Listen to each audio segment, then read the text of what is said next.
Olá, boa noite a todos e a todas do Facebook. Estamos mais uma vez aqui no SEC, no Centro de Expansão Consciencial, para mais um café espiritual. Vamos fazer um estudo bem bacana hoje sobre as obsessões, sobre a mediunidade, sobre loucura, né? Isso é fantástico, porque a gente começa a, sei lá, a determinar um padrão, né, de lives, né, de temas que são temas assim bem curiosos, temas que a maioria das pessoas gostam, que gostariam de saber, né, tem interesse em saber sobre, e são temas que na realidade pouco se fala, porque na realidade assim, também a gente precisa entender que é um tema meio polêmico, primeiro polêmico, segundo, alguns não admitem, né, a medicina tradicional geralmente não admite esse tipo na realidade, esse tipo de abordagem, né? Tudo que assim, junta essa característica de loucura, obsessão. Primeira coisa que a gente precisa entender é o seguinte: existe um estudo muito profundo ultimamente, né, que foi feito pelos cientistas e tal, Dr. Paulo, na realidade, Dr. Sérgio, que digo, Dr. Sérgio Felipe de Oliveira, que é muito bom, psiquiatra, professor da USP, São Paulo, né? E ele diz o seguinte, que a obsessão já virou uma doença da alma. E eles estão pesquisando isso profundamente. Inclusive, já está no CID, é o CID, que é o Catálogo Internacional de Doenças, o CID-10, item F44.3, que define estado de transe e possessão como perda transitória da identidade com manutenção de consciência do meio ambiente, fazendo a distinção entre os normais, ou seja, os que acontecem por incorporação ou atuação dos espíritos, dos que são patológicos, quer dizer, provocados por doenças. O que significa dizer que a obsessão, né, quando eu fiz assim, o tema foi loucura ou mediunidade. Mas entenda-se, mediunidade nesse caso como obsessão. Eu não quis colocar loucura e obsessão, porque nós temos também um livro de Divaldo Pereira Franco, uma psicografia dele, pelo espírito de Manuel Filomeno de Miranda, que fala sobre loucura e obsessão. Aí eu quis colocar loucura e mediunidade, né? Por quê?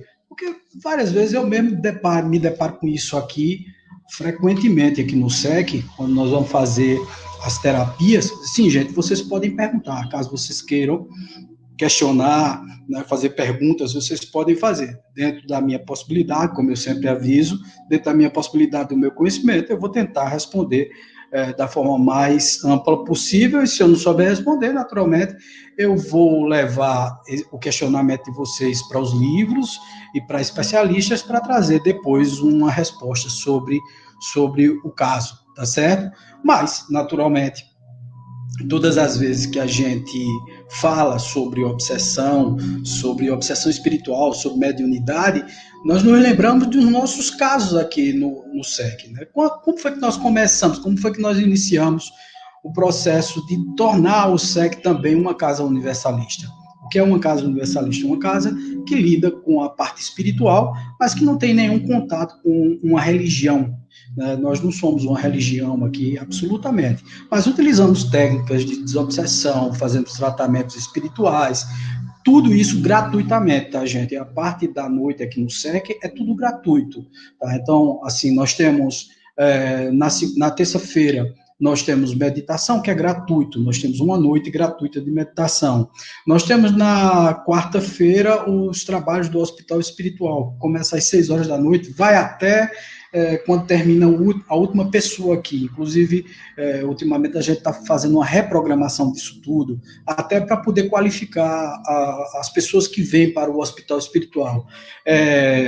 Na quinta-feira nós temos estudos da mediunidade e temos desobsessão com apometria, porque aí a gente trabalha exatamente a obsessão complexa. Na sexta-feira nós temos palestra, no domingo nós temos o café espiritual. E no sábado, muitas vezes, eu atendo pessoas que estão querendo conversar comigo, bater um papo, que é o que a gente chama de conversa fraterna ou atendimento fraterno, né? Que nas casas espíritas também tem. Se parece muito com a casa espírita. Inclusive, nós temos aqui também a parte assistencial, né? Que a gente vai, doa cestas, né? Faz a arrecadação de alimento para doar a comunidades. Nós trabalhamos também com o sopão todas as semanas. Lógico que nesse período de pandemia nós não estamos trabalhando com isso, estamos trabalhando só com as cestas. Agora estamos com campanha de agasalho, então a gente trabalha nessa parte espiritual também. Mas como foi que nós chegamos a essa parte espiritual? Eu sou espírita, né? Eu sou espírita há 33 anos. E como é o ano passado, no começo do ano passado, portanto vai fazer 1 ano e meio, que eu saí da casa espírita onde eu estava. Lógico, por não houve motivo nenhum, saí pela porta da frente, graças a Deus, como eu faço em todos os locais. Então, eu saí porque precisava tomar um caminho diferente, tomar um caminho todo meu, um caminho onde eu me sentisse melhor. Né? Não tive desavença com ninguém, nem nada, mas a ideologia já não me preenchia mais. E aí eu não vou contra pessoas nem nada, mas aí quando eu não aceito a ideologia, o processo, eu prefiro me afastar do que me indispor. E saí dessa casa espírita, a qual agradeço demais. E quando cheguei aqui, que comecei a fazer meus tratamentos, eu já estava fazendo desde antes os tratamentos das pessoas aqui, da psicoterapia holística, eu comecei a perceber vários casos muito característicos, onde indicava uma doença espiritual e não, principalmente, as obsessões complexas, muito mais do que a própria terapia para uma pessoa que estava precisando, necessitando daquela terapia porque tinha algum problema, né? O que se chama hoje em dia de transtornos de personalidade, né? E não era aquilo, porque hoje em dia não se chama mais doença mental ou tal. As depressões, geralmente, elas têm, lógico, tem vários tipos de depressão, em vários graus.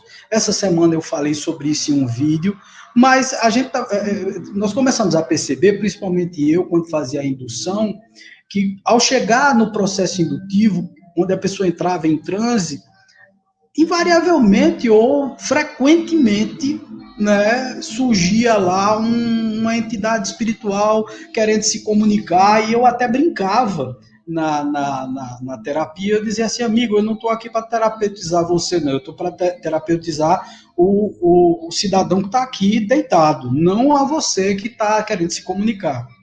Depois aí a espiritualidade veio e disse, Wagner, veja, eu entendo o seu ponto de vista, você não quer misturar as coisas, o SEC é um centro terapêutico, portanto, você está com medo que as pessoas falem, que você esteja levando as pessoas que têm problemas espirituais, num movimento inverso, comecem a fazer psicoterapia e aí é pago e você tem medo que as pessoas lhe julguem, eu entendo, nós entendemos isso perfeitamente, mas você precisa entender que esse rompimento dessas barreiras é preciso ser feito.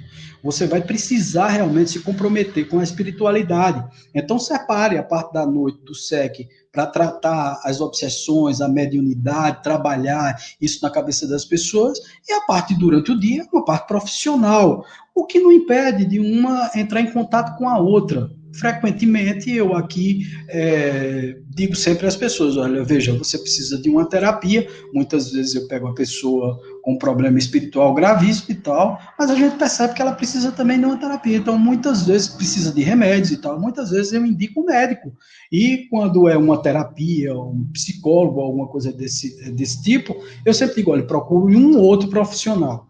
Ah, mas eu quero fazer com você. Não, procure um outro profissional primeiro, se você não se der bem e tal, você chega por aqui. Porque é exatamente para desvincular essa coisa do profissional e do espiritual. Né? O espiritual foi uma missão dada a mim. Porque a partir do momento em que os espíritos chegaram e disseram a mim, olha, Wagner, assuma esse negócio aí logo, faz a parte espiritual à noite, eu digo, mas eu não quero nada com religião.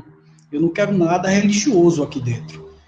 Para mim, a parte religiosa, ela mais atrapalha do que ajuda. Lógico, por favor, não estou aqui fazendo críticas à religião de ninguém, mas eu acho assim que muitas vezes a religião tem certas regras, certas coisas que se envolvem no meio e que termina, sei lá, transformando, por exemplo, quem toma conta da casa em um guru, como se fosse um cara impenetrável ou que merecesse um julgamento anterior para que alguém frequentasse e tal. Não, eu quero ser um cara simples que facilita o processo espiritual. E se eu não puder fazer isso, eu prefiro não me meter com essa área. E foi o que eu fiz. Eu digo, puxa vida, nada de religião, vamos trabalhar apenas a espiritualidade. E a espiritualidade agradeceu muito isso, porque lá no plano astral não existem religiões, né? Na realidade, lá do lado de lá, o que existe é exatamente vários espíritos trabalhando todos em prol. Os que estão trabalhando na luz, estão trabalhando do lado do Cordeiro, de Jesus Cristo, todos eles estão trabalhando sem essa coisa da pecha religiosa. Eu sou de tal religião. Espírito não tem religião, né? Embora tenha tendências religiosas. Lógico que existem espíritos que são da egrégora evangélica, da egrégora católica, judaica, budista, espírita, né? Umbandista. Então, tem espíritos de várias egrégoras. E todos eles, gente, graças a Deus, têm se manifestado aqui, né? Tanto nos processos de cura, como nos processos de passes energéticos, como na desobsessão, como nas palestras. Então, quer dizer, a gente tem, assim, por conta de ter essa abertura, não ter nenhuma barreira em relação à espiritualidade, essas entidades têm visitado muito o SEC, têm comparecido muito no SEC. E uma das coisas que mais se observa, gente, nas doenças, nesses transtornos de personalidade, porque aí tem a parte patológica, né, tem a parte em que as pessoas realmente têm um problema muito sério, uma esquizofrenia, tem um borderline, tem uma bipolaridade, ou tem uma psicopatia leve ou mais grave, etc. E tal. Então, quando a gente percebe que a questão é médica, a gente encaminha imediatamente. Quando não, a gente tenta tratar da melhor forma possível e provavelmente eu eu costumo sempre dizer que pelo menos 60 a 70% das pessoas que vêm aqui vêm com um problema obsessivo, se não de uma obsessão de espírito de desencarnado para encarnado, mas principalmente uma auto-obsessão que termina gerando uma obsessão de desencarnado para encarnado, tá certo? Quer dizer, de um espírito para com uma pessoa aqui no plano físico.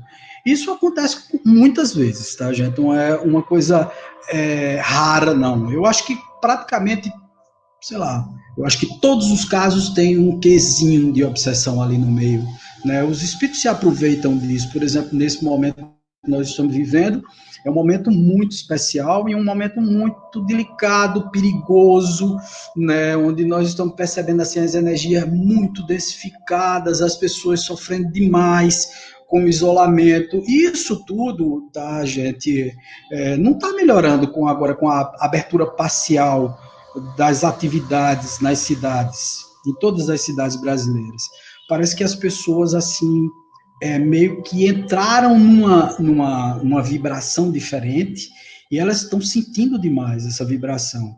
Eu mesmo, eu acho que num vídeo que eu gravei ontem, foi anteontem, antes de ontem, eu falei sobre as minhas impressões, o que estava acontecendo comigo, inclusive o medo que eu tive de novamente entrar no processo depressivo, porque eu já tive depressão, e a depressão um transtorno muito grave, é uma coisa que acontece com a gente, que pode levar a vários raciocínios, vários pensamentos. O diagnóstico de depressão, por exemplo, nunca é fechado, e a gente se comporta muitas vezes como um transtornado de personalidade, tá? Uma pessoa que tem transtorno de personalidade, seja através da obsessão, porque se divide em dois, né? Que é o transtorno de personalidade causada por um espírito, ou por esses espíritos, por essa densidade espiritual, ou um transtorno de personalidade patológica, quer dizer, é uma coisa que você tem, você nasceu com ela, como, por exemplo, a esquizofrenia, onde você percebe, por exemplo, as manias persecutórias, quer dizer, a mania de perseguição, você começa a inventar situações, a perceber coisas que não tem nada a ver, a inventar determinados casos que lhe aconteceram e que nada aconteceu, né? Ou então, dentro da própria depressão, você começa a notar que a pessoa está com determinadas tendências suicidas, que pode ser um borderline. Você veja como o fio tênue que separa o processo mediúnico, que você pode pegar uma depressão, ou então ficar mais grave, você ficar parecido com borderline, ou com bipolar, né, ou qualquer uma desses transtornos de personalidade, né? E muitas vezes as pessoas confundem isso, né? Até os dirigentes espíritas, muitas vezes, por exemplo, eu já vi isso acontecer várias vezes, ou se minimizar o processo obsessivo, dizer ao obsedado, não, isso aí que você está tendo é um problema de transtorno de personalidade, procure um profissional da área.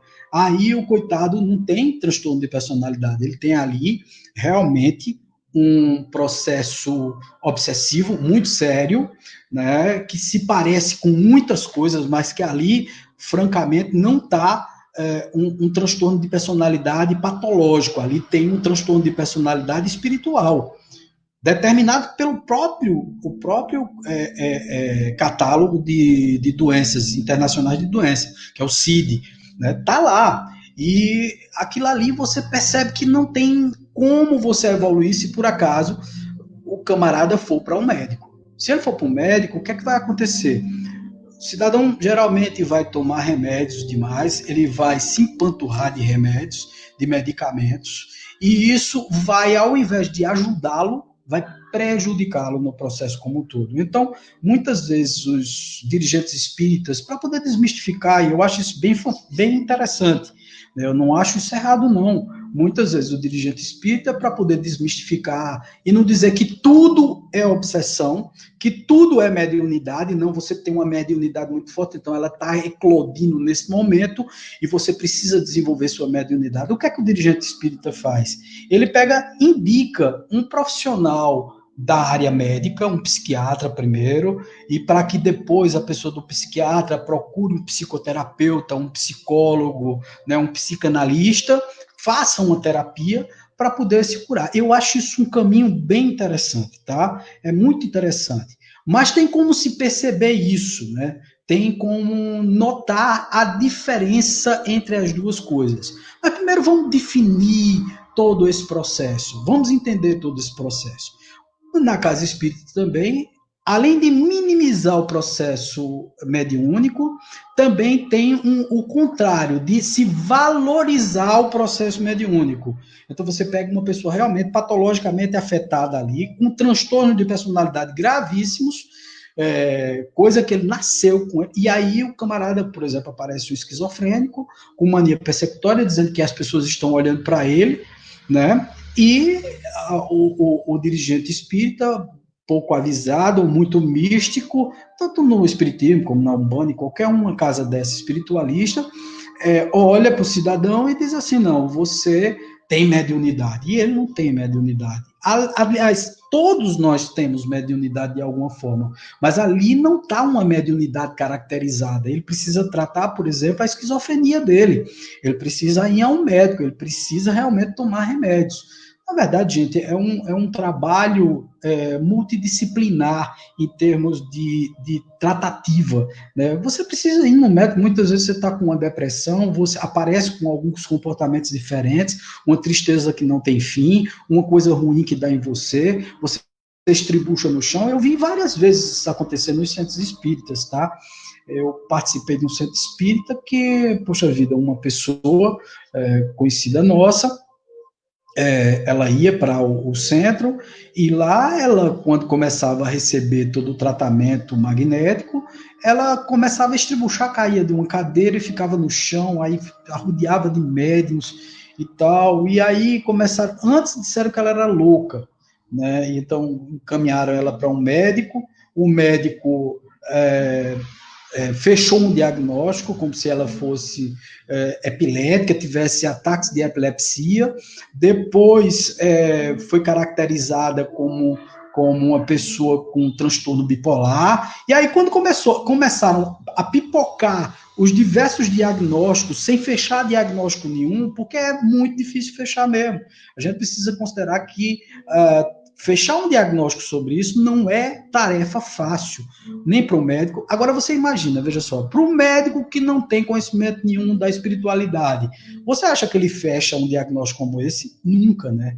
Lógico que ele não fecha. Ele olha, percebe a pessoa com aquele problema e de forma muito frequente, o que é que vai acontecer? Ele vai, sei lá, receitar um remédio, ele vai colocar um remédio ali para a pessoa tomar. E aquilo ali pode prejudicar muito mais o processo como um todo. Então, essa pessoa foi diagnosticada primeiro com epilepsia, porque ela estribuchava no chão, espumava pela boca, né? Ela depois foi diagnosticada como bipolar, depois começaram a pensar que ela tinha outras características de outras doenças, e o diagnóstico nunca fechava. Ela foi para o centro espírita, e quando chegou no centro espírita, o centro espírita não preparado para o processo que ela estava vivenciando, ela foi colocada para fazer tratamentos magnéticos. Tratamento magnético e assistir à reunião de mediunidade. Bom, ela não estava preparada, não tinha estudado mediunidade, não conhecia nada sobre isso, e foi colocada, caiu de paraquedas numa reunião mediúnica, onde os participantes da reunião mediúnica, principalmente o dirigente da mesa mediúnica lá, recomendou que ela começasse a trazer espíritos trevosos do umbral. Veja só, uma pessoa que não conhece nada, com orientação católica, altamente, né, fechada para o processo, tendo contato com espíritos de, sei lá, baixíssima vibração. Então ela começou a adoecer ainda mais. Quando ela fazia os tratamentos magnéticos, que era colocada do lado de fora, ela estribuchava, caía no chão, aí se arrodeava aquela quantidade enorme de médios a socorrer, né, como se fossem curiosos com aquele processo ali. E aí ela veio a mim. E nós começamos a fazer um tratamento com ela, primeiro de psicoterapia, porque eu queria perceber o que era aquilo lá. E aí, no meio da sessão de psicoterapia, onde eu apliquei a técnica da hipnose, coloquei ela em transe, e aí, quando ela entrou em transe, ela se transformou. Gente, era uma coisa impressionante, foi uma coisa impressionante, porque, assim, as feições delas modificaram, né? Que a gente chama de mediunidade de possessão, porque ninguém sabe que isso existe, mas o próprio Kardec fala sobre essa mediunidade lá no Livro dos Médiuns, é só dar uma procurada que vocês vão achar, tá certo? Então, o que era a mediunidade de possessão? Ela simplesmente se transfigura. E outra coisa, ela também estava com possessão. Ela tem essa mediunidade. Quando os espíritos vão falar através dela, ela muda o rosto, ela muda o aspecto e tal. E como era um vampirão, desses aí que sugam energia assim, de forma muito consistente, né? Então ela, coitada, estava desfigurada, com o rosto, sei lá, enrugado, destruído, né? Ela, por conta dos maltratos, né, da espiritualidade, já não colocava mais batom, já não se pintava mais, uma moça até bonita, uma moça bem parecida, né? Mas já estava assim, só vocês vendo a tristeza, né, dessa criatura. E aí, quando eu induzi, ela entrou em transe e o espírito disse que estava ali, que não ia sair, que iria destruir a vida dela, que iria fazer com que ela se matasse. E aí começou a dar todas as pistas. E aí, nesse momento, foi que eu perguntei, eu acho que foi uma das primeiras vezes que eu perguntei. Eu digo, mas meu amigo, veja só, eu não estou aqui tratando você, eu pedi para que nenhuma entidade viesse. Mas não controla essas coisas, sabe, gente? A gente tem uma falsa pretensão de achar que pode controlar isso. Quem controla isso é o próprio médium. É o controle mediúnico. E o médium não consegue controlar quando ele tem uma mediunidade muito ostensiva, tá certo? E nessa mediunidade muito ostensiva, os espíritos vêm e tomam conta mesmo, não tem esse negócio, né? Muita gente tem essa coisa de dizer, não, como é dentro da minha casa espírita, do meu terreiro de Umbanda, da minha casa universalista, seja lá onde for, não entram espíritos trevosos, né? Não entra espírito. Se entra um médium desequilibrado na tua equipe, o espírito vai entrar, porque ele que se conecta vibracionalmente com a cabeça do médium. Então, às vezes, até telepaticamente, do lado de fora, pode ter até uma proteção energética muito, muito grande fora do centro espírita, do local onde você está, da sessão terapêutica, seja lá o que for. Você pode ter se municiado de todo o seu campo de força, toda a sua proteção energética com os seus mentores, mas o espírito mesmo assim vai se comunicar. Ele quer se comunicar, ele está a fim de falar ali. Então, como ele quer falar, não tem quem peça, tá? O espírito vem ali e vai falar. Por quê? Porque o controle é do médium. Um médium educado é um médium que tem controle sobre as suas forças, sobre o domínio dos espíritos, que conhece o que o espírito vai fazer, sabe quando está se sentindo mal por ele, né? Quando é uma questão de doença, patologia pessoal, e quando é uma doença advinda das energias externas. Os espíritos estão passando aquela impressão para ele. Portanto, ele está doente, ele está se comportando daquela forma porque os espíritos estão... E aí ele controla o processo. Mas muitas pessoas não controlam, gente. Tem gente que tem a mediunidade, que é aquela mediunidade que hoje em dia é muito rara, que é o caso dessa moça. Ela tem uma mediunidade mecânica, quer dizer, ela é inconsciente, completamente inconsciente. Então ela entra em consciência total, ela não tem nenhuma percepção do que ela está falando, do que ela está dizendo. E ela, no trabalho dela, eu estou colocando esse exemplo, porque eu acho um exemplo bem emblemático, bem curioso para a gente estudar aqui juntos, né? Para nós estudarmos aqui. Então, na verdade, é assim, ela tem essa mediunidade, é uma mediunidade bastante ostensiva, e, assim, ela foi considerada, perdeu emprego, tá? É bom falar sobre isso. Perdeu emprego, as pessoas achavam ela, assim, muito doida, porque, lógico, uma pessoa que você conversa agora, ela tá rindo, já ela tá chorando, é uma pessoa que tá bem, já ela tá estribuchando no chão, então as pessoas começaram a achar, essa menina é doida, né? Essa pessoa não tem capacidade para estar aqui no nosso emprego. Então as pessoas perdem emprego por isso, né? Quer dizer, você não está estudando a tua própria mediunidade, você não tem controle sobre ela, e aí, em determinado momento, isso vai estourar e sei lá, no teu local de trabalho, as pessoas vão começar a te julgar, a achar que você é louco, a achar que você... E você não é louco, você é médium. Você é médium e está com uma obsessão.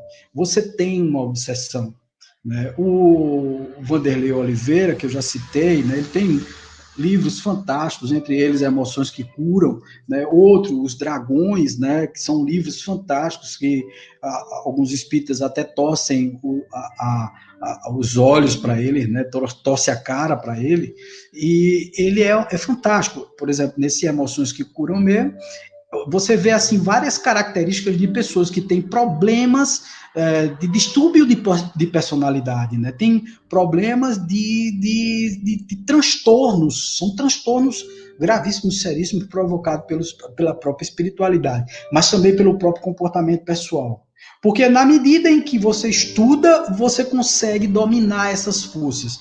Quando você não estuda, dificilmente você vai conseguir dominar essas forças. Gente, eu vou colocar algumas características aqui no slide para que a gente dê uma estudada nisso, tá? Eu vou colocar aqui, tá certo? Eu vou para o slide. Se vocês quiserem fazer qualquer pergunta, fiquem à vontade, tá certo? Mas eu vou colocar ele aqui em show, porque colocando em show, eu consigo... Deixa eu só dar uma minimizada. Vou colocar aqui em show, tá bom? E nós vamos discutir sobre isso, tá certo? Só um momento, tá? Só um momento para a gente começar aqui a nossa apresentação, tá certo?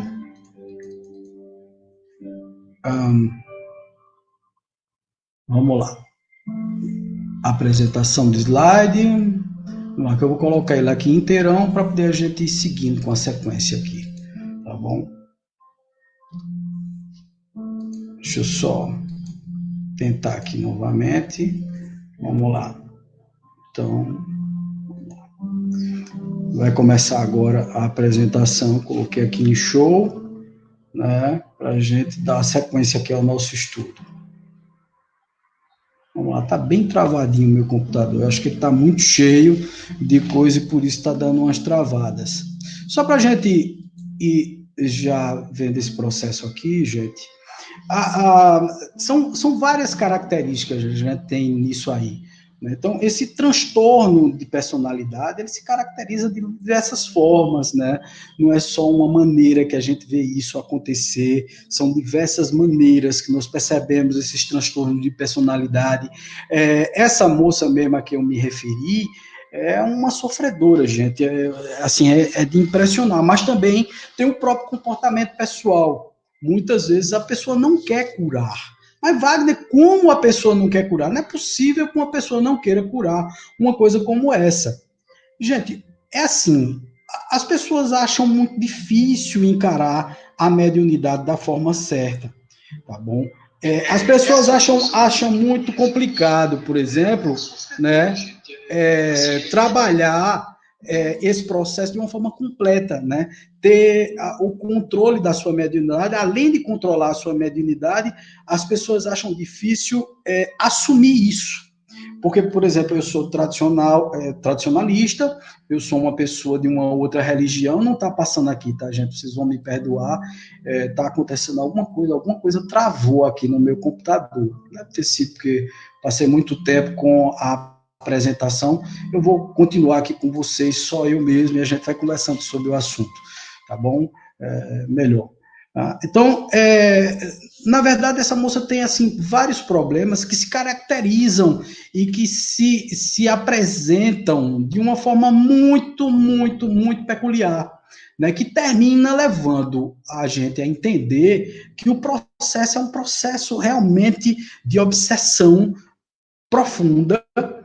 Só para vocês terem uma ideia, eu comecei a tratar essa moça e, de repente, né, essa moça desapareceu daqui.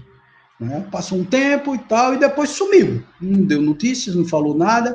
E pouco tempo depois, ela entra em contato comigo através do WhatsApp e disse: olha, eu estou numa situação muito difícil e tal, voltou tudo. Né? Porque a gente vai tratando, o espírito vai se afastando, aquele espírito especificamente, né, onde nós tivemos uma conversa, fizemos um acordo com ele, essa coisa toda, mas aí logo depois a moça se afasta, né? A moça sai daqui e aí o espírito voltou a perturbar ela, né? O espírito só não, gente, era assim, foi uma horda de espíritos, ainda né? Porque ela ainda está passando por esse processo. E aí a gente fica tentando, sabe, tentando ajudar, tentando trabalhar o processo e não consegue, né? Então, você tem aí, por exemplo, nessa mesma característica, né? Ela tinha personalidade paranoica e também tudo ligado ao processo obsessivo. Ela tinha sensibilidade excessiva às contrariedades, faça qualquer contrariedade. Então, por exemplo, se alguém dissesse alguma coisa que ela não gostava, tá certo? Ela é agressiva, mas altamente agressiva. O comportamento dessa pessoa era um dos comportamentos mais preocupantes que eu já vi na minha vida. Porque, por exemplo, para alguém se irritar com ela e, sei lá, e cometer alguma violência contra ela, não é difícil. Pode acontecer, tá certo? Ela é uma pessoa que não perdoa insultos, né?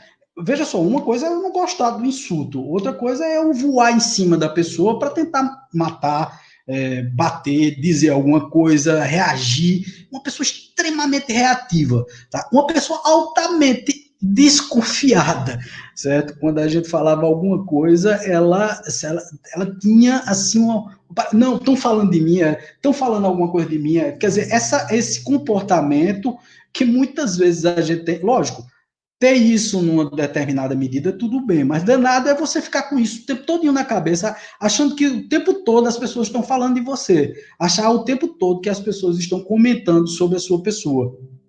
Existe uma diferença muito grande nisso, né? Então, a pessoa altamente desconfiada. Distorção dos fatos, interpretando como hostis ou como desprezo. Então, muitas vezes, né, olhava assim, não, tem fulano de tal que tá me hostilizando, que tá me desprezando, tá me subestimando. Não é isso não, criança. Olha, é assim, assim, assim. Olha, é uma trabalheira que dá. Conviver com uma pessoa dessa, por exemplo, ser esposo ou esposa de uma pessoa como essa, ser pai ou mãe, ser amigo de uma pessoa como essa, é muito complicado. O que é que acontece quando uma pessoa aparece com essas características, que parece loucura? Você olha para a pessoa e diz, não acredito, né? Eu não acredito que essa pessoa está dizendo isso a mim. Né? E muitas vezes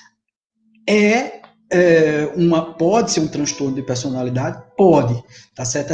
Essa personalidade paranoica da pessoa, de ficar sempre achando que está sendo perseguida o tempo todo, mania persecutória, mania, vê coisas, observa demais, olha as pessoas com uma desconfiança muito grande, né? Tem ciúmes de tudo. Não, eu tô com ciúme. Tem ciúme de tudo, de tudo, de tudo. Se você der um pedaço de papel a alguém, ela diz, por que não deu a mim primeiro, né? Por que não veio para mim primeiro? E são as entidades que muitas vezes ficam perto e tal. Mas existe uma sutileza que eu acho que vale a pena a gente discutir aqui, que é o seguinte, por exemplo, o médium, como ficar sabendo disso, né? Como perceber o que é mediunidade, o que é uma loucura ou um transtorno, porque eu não gosto da palavra loucura, a gente colocou loucura para poder chamar a atenção, né? O transtorno de personalidade. Qual é a diferença das duas coisas, né? Como entender uma pessoa que está sendo perseguida pelos espíritos através da sua mediunidade, mal trabalhada, mal estudada, ou então não estudada, desconhecida da pessoa? Como diferenciar essas duas coisas? Como separar o joio do trigo nesse processo? A primeira coisa é, a pessoa que tem transtorno de personalidade, ela tem praticamente o tempo todo aquilo. Ela não tem trégua, tá certo? É o tempo todo sentindo aquilo. Eu tenho uma pessoa da família que é esquizofrênico, e que era esquizofrênico, já desencarnou, e essa pessoa, ela o tempo todo era daquele jeito, né? O tempo todo tinha aquelas reações, né? Passava por aqueles problemas. Era impressionante, era da pena, porque era uma pessoa que o tempo todo ficava dizendo que estava vendo fulano de tal, que estava vendo Beltrano, Ciclano, vivia pela rua e tal. Por mais que você tentasse prender a pessoa, não queria ficar ali, tá certo? Ainda ampliado o processo, complicado ainda mais o processo por uma família que não aceitava aquilo como uma esquizofrenia, tá certo? As pessoas da família sempre colocando a mão e dizendo assim, não, não é isso não, essa pessoa é nervosa, essa pessoa tem um problema assim. Não, ali tinha caracterizado um caso de esquizofrenia diretamente patológico, um processo patológico, era realmente um transtorno de personalidade, foi uma coisa que essa pessoa trouxe com ela. E aí vem a pergunta, sim, como diferenciar? Bom, uma pessoa que tem mania persecutória o tempo todo, que tem os comportamentos de esquizofrenia, esquizofrênicos, né, comportamentos esquizofrênicos, ele tem isso o tempo todo, sem parar nem um minuto. Já a pessoa que tem o problema obsessivo, são em períodos que ele sente aquilo ali. Por exemplo, essa moça muitas vezes se comportava muito bem, estava bem demais, não sei o que e tal. Aí tinha determinados gatilhos ali no meio, ou determinadas situações. Por exemplo, quando era para ela ir para o centro espírita, para se tratar, ela entrava em crise, como se a espiritualidade estivesse prendendo ela. Então dava certos alívios nela, não sei o que e tal, ela ia, dava uma trabalhada, não sei o que, mas aí quando ela ia para, sei lá, melhorar, para se desenvolver, para ter alguma luz na vida dela, acontecia da espiritualidade, dos espíritos começarem a realmente a afetar a vida dela. Mas chega a um ponto, sabe, gente, que o obsedado, ele está tão tomado pela obsessão que realmente se confunde. as características do borderline, por exemplo, que pensa o tempo todo em suicídio, do bipolar, que tem duas personalidades, uma hora está falando do jeito, uma hora está rindo, outra hora está chorando, comportamentos estranhíssimos. Tá? Muitas vezes, quando chega num determinado ponto da mediunidade e da obsessão, que ela está extremamente agravada, essas duas coisas se confundem. É muito difícil você saber. A gente consegue saber disso assim no início, até a metade do caminho do processo obsessivo. Depois de um determinado tempo, isso começa a ser uma característica muito ativa e você não consegue mais diferenciar, porque a pessoa simplesmente ela se funde num processo de simbiose com o espírito, e o espírito naturalmente começa a reger a vida dela num processo de possessão ou de subjugação. O espírito subjuga ou possui a pessoa mesmo, até fazendo parte daquela pessoa lá. Olha, é tão grave o processo obsessivo, quando se parece essa loucura, essa coisa insana. Eu vi, por exemplo, uma criatura bem magrinha, até num centro espírita que eu frequentei, essa pessoa jogar assim, com muita facilidade, bem baixinha, ela magrinha, me lembro até hoje. Ela muito magrinha, muito baixinha, e ela pegava as pessoas assim e jogava para o alto. Era um negócio impressionante. Quatro homens fortes, né, tentando segurá-la, e ela jogando os caras assim para um lado e para o outro. Foi um negócio tão impressionante. Vocês não imaginam como isso assusta no momento. Agora, você imagina uma pessoa dessa trabalhando na tua casa ou trabalhando na tua empresa, se você quer uma pessoa dessa. Não, né? Então, na realidade, assim, se confunde muito esses momentos de loucura, sei lá, de descontrole, de dupla personalidade, de mania de perseguição, essa coisa toda começa a se confundir, e aí você termina achando que aquela pessoa realmente é louca, porque aí começa a ser permanente a obsessão não para. É aí que nós tratamos, né, através da apometria, das técnicas de desobsessão, essa coisa toda do diálogo, da observação, né? Uma pessoa bem treinada, ela percebe a diferença entre um transtornado de personalidade, que é um transtornado realmente que está doente, que é uma coisa que ele trouxe, veio com ele, né? Tá certo? Aquilo ali realmente é dele, né? Ele nasceu assim desse jeito, de um cara que está com a obsessão. Né? A obsessão, por exemplo, ela se caracteriza por surgir em determinados momentos da nossa vida, ela surge às vezes num trauma, ela surge às vezes num gatilho, que você termina atraindo essas personalidades, ou então a sua própria personalidade começa a envolver a você mesmo, tá certo? Você começa a somatizar com determinadas crenças limitantes, com determinados medos, pânicos, ansiedades, que termina absorvendo tudo isso, e aí você começa a entrar realmente num processo muito complexo para se tirar. Mas tudo isso tem tratativa, tá, gente? E a notícia boa disso tudo, porque várias pessoas já me perguntaram, Wagner, tá, tem tratativa, mas, por exemplo, uma pessoa esquizofrênica se tratando, fazendo um tratamento espiritual, fazendo um tratamento de magnetismo, fazendo um tratamento sei lá, de conscientização, assistindo determinadas coisas, estudando a espiritualidade, ampliando a consciência, melhora. Então, é assim, quando você pega uma pessoa com todos esses problemas, é preciso apurar profundamente, é preciso equilibrar a pessoa, muitas vezes com remédios alopáticos, tá certo? Fazer com que ele tome o remédio tradicional, o antidepressivo, o ansiolítico, né? O remédio para dormir, o remédio para descansar a cabeça, para que depois comece um processo de conscientização. Então, na verdade, é assim, você vai passo a passo trabalhando essas questões e descobrindo, né, as características de cada coisa dessa. Eu tenho pego muitos casos aqui, tá certo, gente?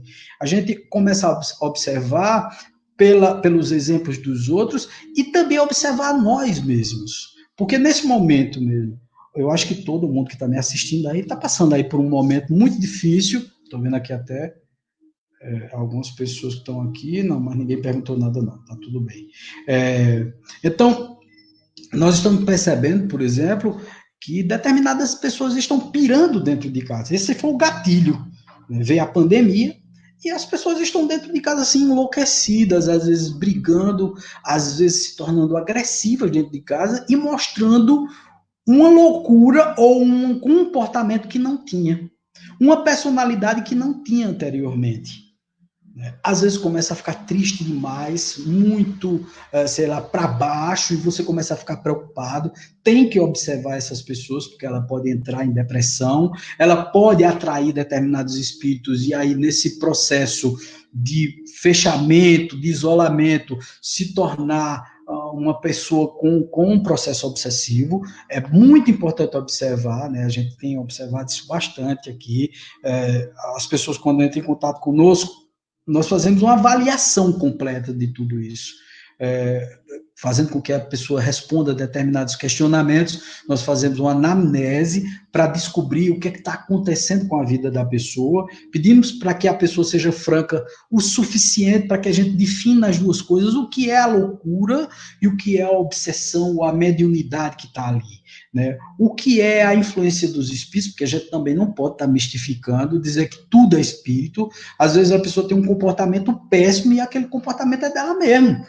Ela que tem aquele comportamento, é ela que tem aquela forma de ver as coisas e não quer mudar, tá, gente? Eu costumo sempre dizer que às vezes até depressão, eu já peguei vários casos em que a depressão é confortável para a pessoa, né? Que a depressão é motivo para que ela se sinta amparada.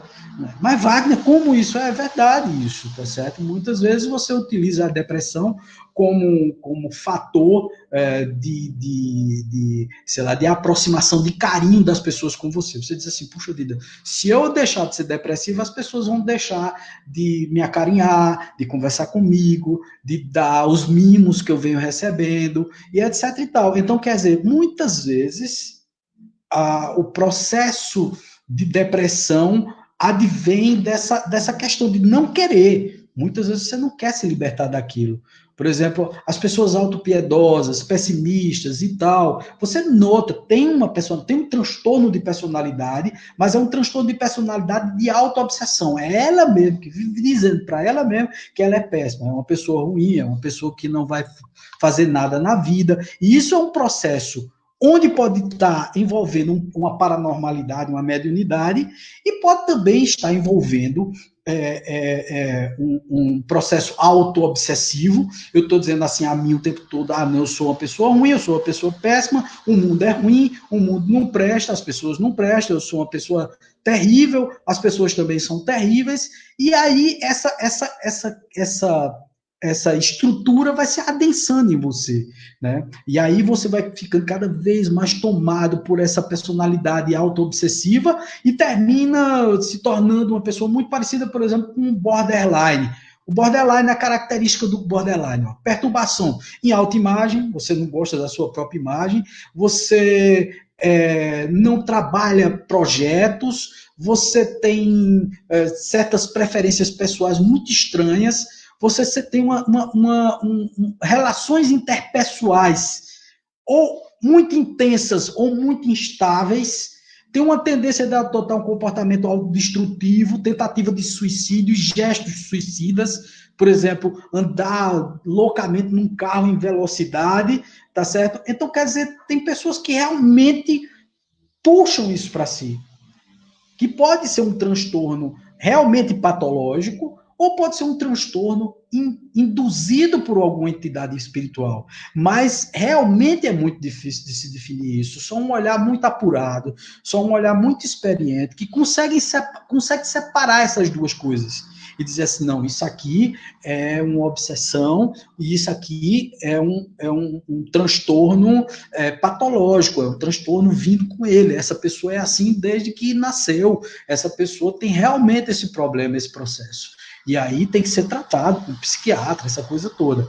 Nos dois casos, gente, até para poder aliviar e a gente começar a tratar, muitas vezes é preciso tomar os remédios.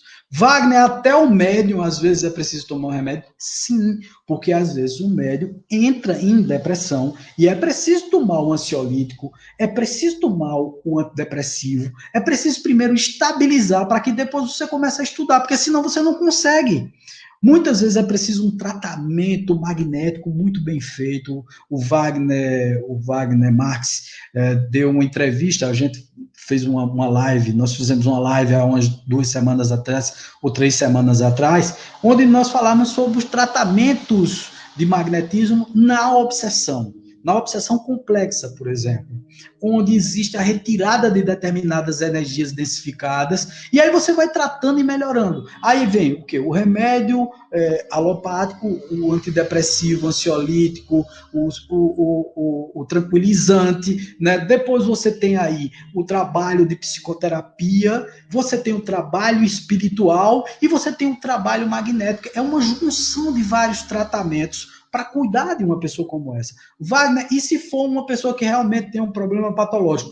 Também melhora, tá certo? Então, assim, na dúvida, vamos tratar a pessoa. E aí a gente pode perguntar, lógico, existe a consulta aos guias, aos mestres espirituais, se aquilo realmente tem sentido, se tem realmente uma entidade ali. E geralmente tem, gente. Por exemplo, toda pessoa que tem um transtorno de personalidade patológico, quer dizer, uma coisa que você trouxe da infância, geralmente também tem um espírito ali obsedando, intensificando aquele processo. Então, por que não conversar com esse espírito, tentar, através de uma tratativa, afastar esse espírito para poder minimizar o processo de transtorno de personalidade daquela pessoa? Por que não também tratar aquele processo? Então, quer dizer, são coisas que nós podemos fazer com uma certa facilidade, porque quando a gente trabalha com essa questão holística, a gente vê os diversos pontos, né? Nós não desprezamos os processos. Por exemplo, se você for para um psicólogo, um psiquiatra, que não acredita de jeito nenhum que os espíritos podem influenciar em nossas vidas, você está complicado. Se você tiver uma mediunidade, ou se você tiver alguma coisa que pode ser tratada, também a parte espiritual, você está complicado, porque ele vai dizer aquilo que isso é loucura, que você... Aí, antes disso aí, você vai passar por diversos profissionais, gastar uma dinheirama, adoecer e muitas vezes até complicar, né, a tua mente, porque é o seguinte, mente não adoece, quem adoece é o cérebro, mas um cérebro não pode comandar uma mente doente. Se a mente adoeceu, se você afetou definitivamente os neurônios através de remédios, através de medicamentos, vai chegar um ponto em que a mente não consegue mais comandar a máquina cérebro, né? Comandar aquele processo ali. Eu vi aqui, o Edia perguntou aqui, opa, o Edia, Dona Célia, boa noite, Flaviana, Solange Valente, Etienne, querida, Jussedi, tá firme, tá todo mundo aqui, tá certo? E aí o Edia perguntou aqui, como vencer o medo de trabalhar a mediunidade? O Edia, é assim, sabe? A primeira coisa é, o que é que você prefere? Continuar sentindo o que você vem sentindo porque você tem medo de estudar a mediunidade, porque você tem medo de espíritos, ou você continuar com o processo, as pessoas te chamando de louca, te chamando de insana, dizendo que você é uma pessoa depressiva, instável, dizendo que você não serve para o trabalho, ou você prefere estudar enfrentando esse medo, que é o medo dos espíritos, que você não precisa ter, porque a primeira coisa que a gente precisa colocar na cabeça, você não precisa ter medo dos espíritos, os espíritos estão em nossas vidas. Só para vocês terem uma ideia, nós temos pelo menos 30 bilhões de mentes, né, de espíritos espalhados nas diversas dimensões do pensamento. O que significa dizer que não adianta a gente ter medo. Eles estão ao nosso redor. E é isso que eles estão fazendo com você nesse momento. Ter medo da mediunidade, ter medo de estudar a mediunidade é compreensível, lógico, nós compreendemos, mas é uma grande bobagem, porque você vai continuar sendo influenciado por eles e a sua vida está virando uma droga, né? Porque, lógico, você está sendo confundido com um louco e você poderia muito bem resolver esse problema apenas estudando, apenas tendo a boa vontade de estudar a mediunidade, de abrir a mente para essas forças que estão acontecendo na tua vida, e inevitavelmente estão acontecendo, E você não consegue mudar isso se não for através dos estudos. Se você não estudar isso, se aprofundar nisso, começar a conhecer, você vai continuar sendo julgado. Então não adianta nada, gente. E não tem o que temer, né, a espiritualidade, né? Mas Wagner, tem espíritos que são muito trevosos, eu tenho medo que o espírito fale na minha frente, que ele apareça. Gente, isso é raro. A gente fica doido aqui para ver os espíritos nas reuniões mediúnicas e ninguém vê. Ninguém vê o espírito, na verdade. É uma conversa que nós temos como se fosse com uma outra personalidade que está ali naquela pessoa, tá certo? Mas não faz medo isso, tá certo, gente? Nós precisamos. Você tem medo de gente? Não, Wagner. Eu tenho medo do assaltante, do assassino. Aí sim, você deve ter. Agora, tem medo, por exemplo, de uma pessoa que tem problemas e tal, e você vai lá bater um papo. Você tem medo disso? Não, não tenho. E por que você teria medo de um espírito? Que nem te afetar materialmente ele pode. Ele pode te induzir, mas ele não pode te afetar materialmente. E quando você vai para uma casa universalista, para uma casa espiritualista e tal, tudo isso vai ser trabalhado em você. E os espíritos vão começar a ser conscientizados do processo, ou não, ou ser afastado de você de uma forma ou de outra, se você tiver merecimento para isso, né? Naturalmente, tudo isso passa pelo merecimento, tudo isso passa pela conscientização sua mudança pessoal, sua mudança íntima, né? Sua reforma interior. Tudo isso passa por esse processo de autoconhecimento, de se internalizar, de olhar quem você é e como você reage à vida. Então, basicamente é isso, gente. O nosso estudo era exatamente sobre essa questão. É possível tratar? Sim, é possível tratar. É possível trabalhar cada questão dessa, tá? Nada é definitivo. Ninguém tem que ter medo de trabalhar a própria mediunidade, porque a mediunidade é uma faculdade inerente ao ser humano, quer dizer, está dentro de você. Não adianta lutar contra ela, não adianta ficar batalhando contra você mesmo. Você tem ela. Se você sente todas essas coisas que eu terminei de falar aqui, todas essas características que te confundem na rua, com mania persecutória, com determinados comportamentos estranhos e tal, começa a procurar alguma coisa para se internalizar, começar a conhecer esse outro fator. Como eu falei aqui, o doutor Sérgio, né, que estuda isso lá na USP, né, ele diz, e ele está baseado no CID, tá certo? É o seguinte, ele diz o seguinte, que todas essas disoses, né, o doutor Sérgio diz o seguinte, veja só, eu acho que eu li no começo, mas eu vou reler para vocês aqui, porque muitas pessoas chegaram depois. Doutor Sérgio Felipe de Oliveira, que é o chamado famoso doutor Pineal, né? Ele diz o seguinte, ele afirma que a obsessão espiritual já é considerada como doença da alma, sendo catalogada no CID, quer dizer, o Código Internacional de Doenças. Antes desse avanço, tal desordem era tida como uma visão cartesiana puramente organicista do ser, e com isso não levava em consideração a existência da alma e do espírito. Hoje em dia, até o Código Internacional de Doenças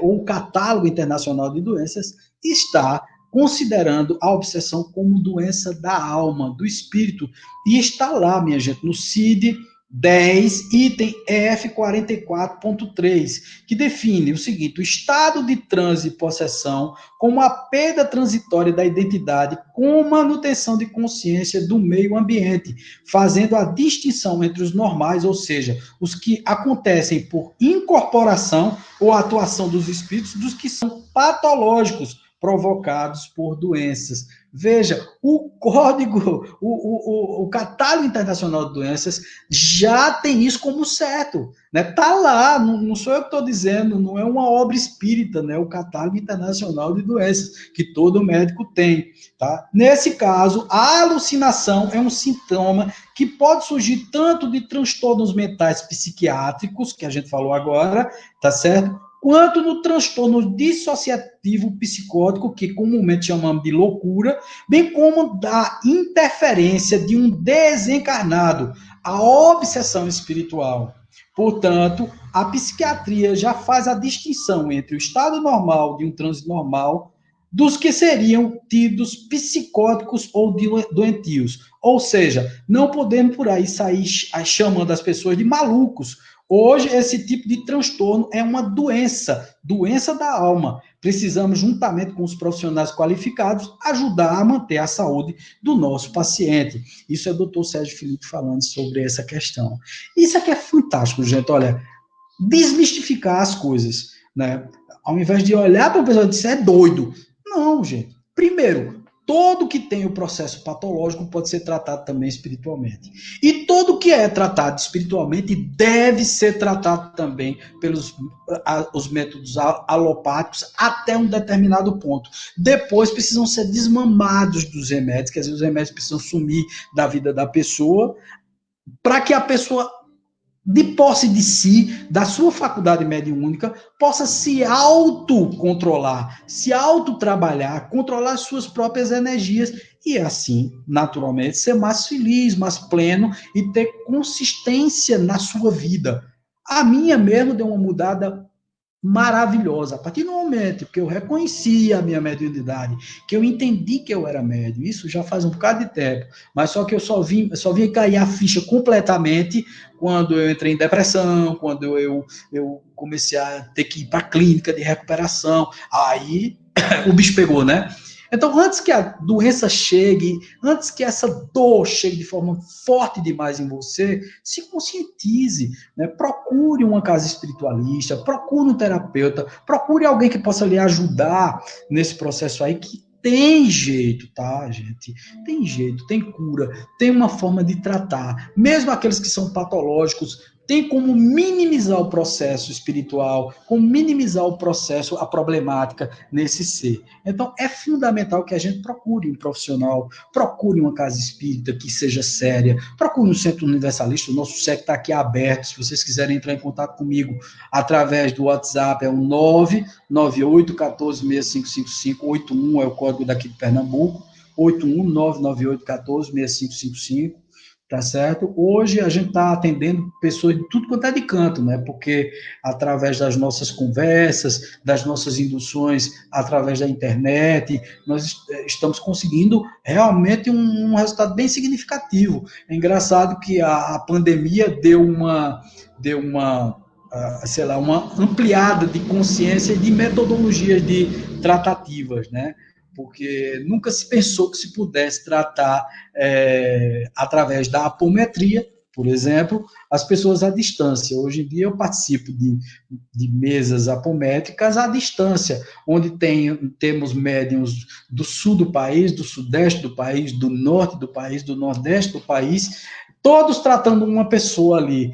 Então, quer dizer, pode ser tratada à distância. E também a psicoterapia, a hipnoterapia pode ser feita à distância também. Então, caso vocês queiram tratar essa parte espiritual, nós indicamos, por exemplo, para a apometria, o tratamento de apometria, o Instituto Vida Plena, que é do Fábio Nasa, são competentes demais. Nós estamos nos preparando aqui também para depois nos transformarmos em um núcleo de tratativa apométrica também. Por enquanto não estamos tratando dessa forma, nós tratamos só presencialmente aqui as obsessões, mas já estamos tratando à distância na parte de psicoterapia, né, quando a pessoa precisa desse complemento de psicoterapia também.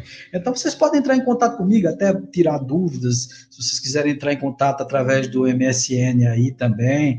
Bom, onde vocês quiserem entrar em contato, é 819-9814-6555. Você pode entrar em contato comigo e a gente pode conversar sobre o assunto, o que é que você está sentindo, o que é que você está passando, né? Isso aí você não paga nada para conversar, para bater um papo, não, tá certo? E quando for um tratamento espiritual, naturalmente, não paga absolutamente nada no tratamento inteiro, tá certo? Vamos descobrir o que está acontecendo, vamos descobrir se é um caso para remédios, vamos descobrir, e tudo isso você tem que avaliar, tá certo? Tem que ser uma avaliação muito apurada, muito profunda e muito séria em todos esses casos, para poder a gente não confundir, não estar recomendando um tratamento espiritual quando não precisa do tratamento espiritual, quando é um processo realmente patológico, mas que precisa, por exemplo, de um alívio através de um tratamento magnético, de um tratamento do próprio hospital espiritual, de energias, de uma aplicação de reiki, etc. e tal. Tá certo? Então, estamos aqui sempre para ajudar, tá certo, pessoal? Boa noite a todos vocês. paz, luz sempre. Lembrando que nós continuamos com nossa campanha de arrecadação de alimentos, de cestas básicas e também a nossa campanha de agasalhos. Estamos numa época de frio. É o mesmo telefone que eu dei, 998-14-6555. Você entra em contato para a gente poder ajudar as outras pessoas das comunidades, tá certo? Beijo no coração, paz, luz sempre. Até a próxima live. Forte abraço. Tchau.